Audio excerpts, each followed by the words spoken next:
Michael Spratt says, newly released documents show Doug Ford lied about legal aid. Well, Michael Spratt is not just a lawyer, he is a criminal defense counsel, so how can you believe anything that comes out of the snake's mouth? Come and hear the song of Slaanesh!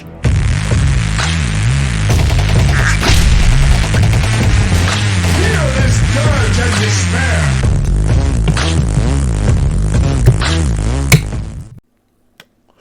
This is very much a diarrhea cannon problem. If you're not familiar with the concept, if you turn on the diarrhea cannon for 30 seconds, it takes a lot longer than 30 seconds to clean up all that shit. And if it takes 5 minutes to read this article, it's going to take a lot longer than 5 minutes to unpack and break, debunk the article. So I'm going to have to be a little bit picky about how I attack this. And I'm going to start with pointing out that this is not journalism. It might look like it, but it is not. It's an op-ed written in bad faith by a lawyer who accepts legal aid as payment. And you can tell it's written in bad faith. If you want to talk about the public backlash to a policy, you can do that without calling it the boiling public backlash, which is an opinion presented without evidence. If you want to suggest that it seems to have gotten under Ford's skin, you can do that without saying that it got under his thin skin, which is an ad hominem opinion presented without evidence. And you want to talk about Ford's cuts, the scope of Ford's cuts, you don't have to call them the scope of Ford's cruel cuts, because whether or not they're cruel is an opinion presented without evidence. It's just the entirety of it is written in bad faith. And I can hear it. Irving, you do that all the time. You're terribly nasty in your videos. You even started this video by being nasty. Yes, absolutely. But I don't have to be held to the same. I don't have to hold myself to that standard because I don't present as journalism. I don't cleverly camouflage my blog as journalism with a nice, neat, and clean header and a headline with dated and the author's name, right? This, if you're not paying attention and you don't see the blog up top, you might think that this is proper news. Okay, if you look at my header, I'm holding a machine gun and implying Pinochetting people. There's no mistaking what I do for journalism. Where here, it's possible. And, more importantly, I'm not getting paid on the public dime. Because I'm an op-ed blog, I try to leave links in the description to actual data and pieces of information that helped inform my opinion. So when you see all the hypertext links all over this article, you might think, oh, well, this is a very well-sourced piece of writing. But after clicking 3-4 of these links, I just gave up because it doesn't link to data and information. They seem to link to other op-eds that are looking to stoke your outrage. One of these links leads to another article written by Michael Spratt, who authored this one. That's not sourcing. That's not how you do this, right? There's so much disingenuity, is that a word, in this article? It's not even funny. So since I can't rely on the links for any kind of information, let's look at this strange empty chunk where there's no links. What the province directed Legal Aid Ontario that no provincial money could be used to cover immigration and refugee law, meaning that vulnerable immigrants and refugees would face deportation hearings without any legal counsel. Well, that's interesting. Let's see. Well, geez, legal aid is not for everyone. Legal aid actually has restrictions, eligibility requirements. You have to have basically a maximum income, depending on the number of members of your family, which I would find very strange that people with refugee claims are making too much money in Canada to be eligible. Let's see here. Judging by the updates to the changes in their policies recently, there's nothing in there about changes to immigration and refugee law. So, let's check out the certificate program to be represented by a lawyer. You can apply for a certificate program if you're financially eligible.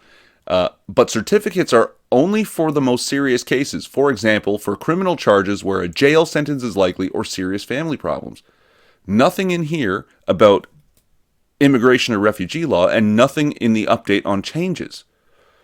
So it seems that immigration and refugee law was never eligible for certificate programs for legal aid. Weird, because for the past several years, immigration and refugee services have been getting certificates, right? To the tune in 2017 of $23 million. And the year prior, $17 million. And I can't see this number going down in the future, considering that we now have 40 odd thousand more illegal immigrants coming from the United States. You want to call them irregular immigrants? That's fine. Just understand that irregular immigration is in fact an offense under the Canada Criminal Code, making it illegal. But basically, it seems that some of these look, out of, what is it, $130 million in cuts? That's $23 million right there. Stop giving out certificates for things for which you're not supposed to be giving out certificates. Just stop. Save $23 million. Looks like there's a lot of things that they can save. And yeah, there's so much here that needs to be done, and it's going to take forever.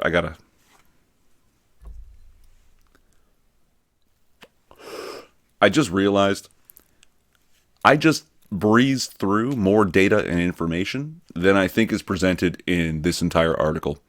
But let's go back and let's talk about the lie. So a while ago, I think it might have been April or May, I was listening to the radio when they were talking about the cuts that Ford made. And Doug Ford called in. I was literally listening to this live. I remember this. He didn't seem frantic or however the fuck he refers to him in this article. And they were discussing it. And Ford said about the legal aid cuts, it's not that people aren't going to get legal aid. He literally promised, if anyone needs support on legal aid, feel free to call my office. I will guarantee you that you will have legal aid. Now, I don't know who's familiar. I know this because I live in the heart of Ford Nation. Rob Ford and Doug Ford, when they were on city council, they were notorious for giving out their personal cell phone numbers to anyone. And if you called them, they would literally come to your house, and if they had to, roll up their sleeves and literally do physical labor to help solve your problem. Right? They would bend over backwards for their constituents. They're notorious for this. And this crazy motherfucker made this promise on the radio and gave out a phone number. All right? Feel free to call my office. Fuck that. He gave a phone number in relation to this promise, in this guarantee. All right? And now where is it?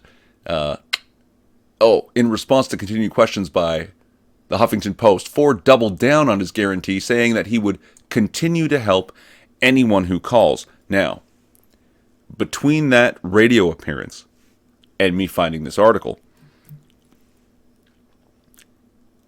I discovered that activists, lobbyists, and straight up anti-Ford protesters got their hands on that number and literally targeted the line by working in groups and in teams to make sure that it was constantly busy, that no average citizen could get through to talk to the leader of their province, something that Ford would have been happy to do, to talk to any average citizen. But they just, way to go, activists. Good job. Good job making it fucking impossible for the average person to reach the premier of their province. Amazing. Just fantastic. That helped everyone. It got so bad that Ford either changed the number or canceled the line entirely. But it had become useless. There was no way to reach Doug Ford through that phone number anymore.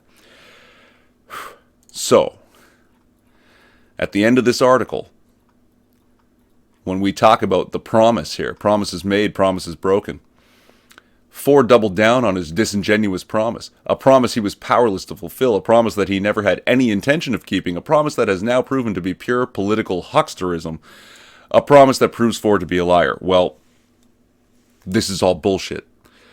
Now, look, my dad owned his own business. We would put ads in the paper, and he had this big starburst. And it said, save up to cost price and more. And I read it over and over again, and I just thought, that's something very wrong with this. And it clicked, and I turned to my dad and I say, Dad, this doesn't actually mean anything. And my dad looks at me. Ford's not a fool. He made a promise and gave a number, and that guarantee involves that phone number. Once that phone number became useless, nothing he can do about that. Right? He doubled down on the promise because he didn't realize he was about to be targeted. He was not powerless to fulfill it. He could have helped if, the fucking activist had let the average person get through to their premier. Never had any intention of keeping. I don't believe that for a second. Not for 1 second. Not based on his history. Not the Ford boys have always tried to do right in their communities with their constituents. A promise that is now proven to be pure political hucksterism. Look, I want to say that this article is pure political hucksterism, but I think it's worse than that. I think it's simply the pool of money from which this guy could bill has shrunk, and he's not happy about it. And now he's trying to stoke your outrage. It's ridiculous. A promise that proves Ford to be a liar. No, sorry. Somebody else broke the fucking rules of the game and made it impossible for people to reach him on that number, which was part of the guarantee. So, no, he didn't lie. They just broke the ability to enforce the guarantee. Fuck. Everything about this article is wrong. And again, I don't want to do a 45-minute video. It's already getting too long. But if you want more, I'll go into it further. I can break it down. Just hit me a comment or a DM if you can. And I'll see what I can do. All right.